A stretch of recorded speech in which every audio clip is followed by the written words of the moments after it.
പ്രതിപക്ഷ നേതാവ് V D Satheesan നയിക്കുന്ന പുതുയുഗ യാത്രയ്ക്ക് ജില്ലയിൽ വിപുലമായ സ്വീകരണം നൽകുമെന്ന് KPCC working president AP Anilkumar MLA. യാത്രയെ വരവേൽക്കാനുള്ള ഒരുക്കങ്ങൾ പൂർത്തിയായതായും അദ്ദേഹം പറഞ്ഞു. ഈ മാസം 13, 14 തീയതികളിലായി ജില്ലയിലെ 12 കേന്ദ്രങ്ങളിലാണ് സ്വീകരണ സമ്മേളനങ്ങൾ ഒരുക്കിയിരിക്കുന്നത്.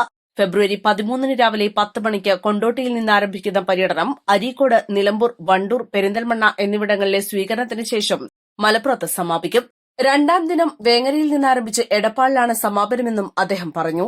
പുതുയുഗ യാത്ര കാസർഗോഡ് നിന്ന് ആരംഭിച്ച് ഈ വരുന്ന 13-ാം തീയതിയും 14-ാം തീയതിയും മലപ്പുറം ജില്ലയിലെ 12 കേന്ദ്രങ്ങളിൽ പര്യടനം നടത്തുകയാണ്.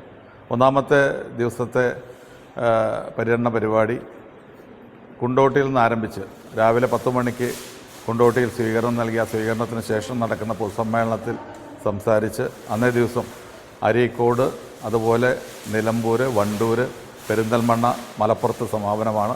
രണ്ടാമത്തെ ദിവസം വേങ്ങരയിൽ നിന്ന് ആരംഭിക്കുന്ന പുതുയുഗ യാത്ര വൈകിട്ട് എടപ്പാളിൽ അവസാനിക്കും.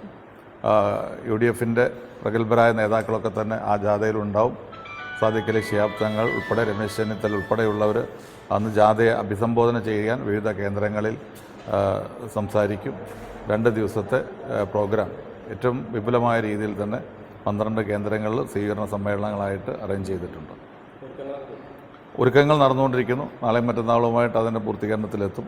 വലിയ രീതിയിലുള്ള UDFന്റെ മലപ്പുറം ജില്ലയിലെ കരുത്ത് പ്രകടിപ്പിക്കുന്ന സമ്മേളനങ്ങളായിരിക്കും ഓരോ സ്വീകരണ സമ്മേളനങ്ങൾ. പാണക്കാട് സാദിഖ് അലി ശിഹാബ് തങ്ങൾ, രമേശ് ചെന്നിത്തല തുടങ്ങിയ പ്രമുഖ നേതാക്കൾ വിവിധ കേന്ദ്രങ്ങളിൽ സംബന്ധിക്കും. കേരളത്തിലെ ജനവിരുദ്ധ സർക്കാരിനെതിരെയുള്ള ശക്തമായ താക്കീതായി ഈ യാത്ര മാറുമെന്നും അനിൽകുമാർ കൂട്ടിച്ചേർത്തു.